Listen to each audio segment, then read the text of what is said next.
یکی نبود زیر آسمانی کبود، یه عاشقی ساده‌ای که دل شکسته بود.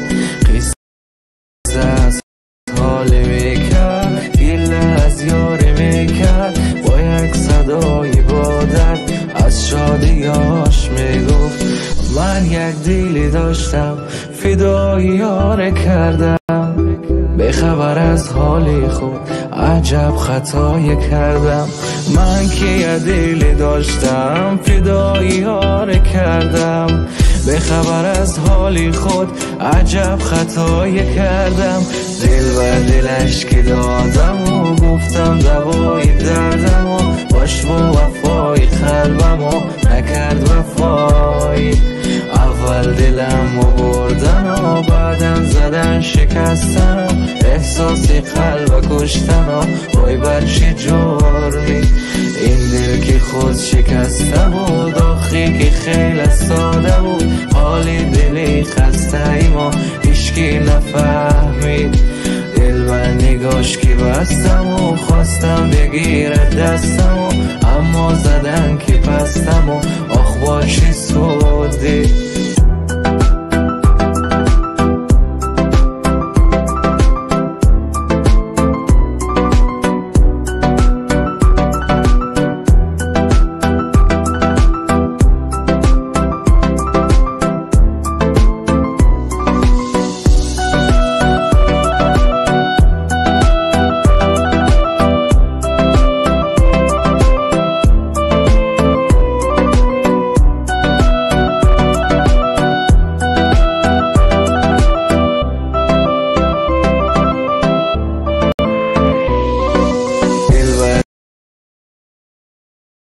دلش که آدم و گفتم دوای دردم و باش با وفای قلبم و نکرد وفای.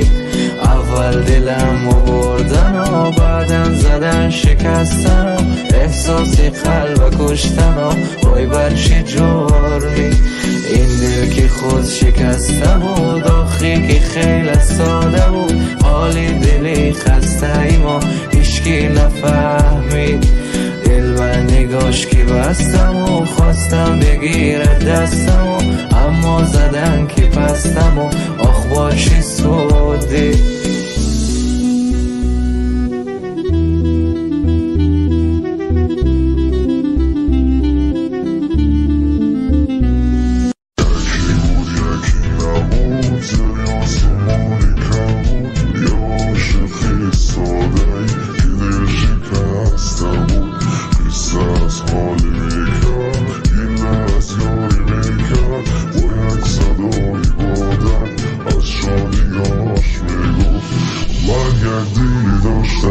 فدای یار کردم، به خبر از حالی خود عجب خطایی کردم.